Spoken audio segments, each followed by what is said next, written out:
Congratulations on purchasing your Oracle Jet espresso machine, powered by Thermojet.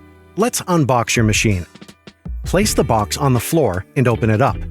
Remove the accessories contained in the top panel packaging. With both hands, firmly hold the machine and pull it up and out of the box. You'll find a set of key accessories that all have a part to play.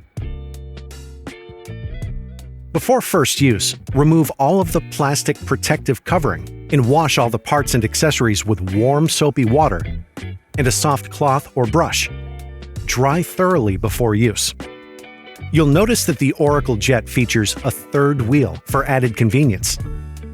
You can easily swivel it around until you find the right position, then lock the lever to secure the machine from moving around your benchtop. You'll need to soak the filter in cold water for 5 minutes. Pop it into the filter holder. Fit the holder snugly into the bottom of the tank and fill with fresh cold water. Check your water hardness by dipping this test strip into the water tank. You'll use this info shortly. Now, place the water tank into the machine. Fit the bean hopper to the top of the machine like this, locking it into place. Now, let's power it up.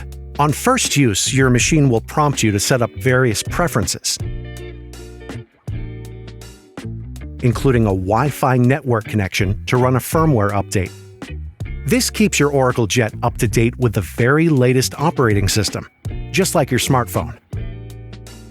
Next, all you have to do is follow the on-screen tutorials, which will take you through all the parts and accessories to get to know your machine better, right through to making your first coffee using simple, easy-to-follow steps.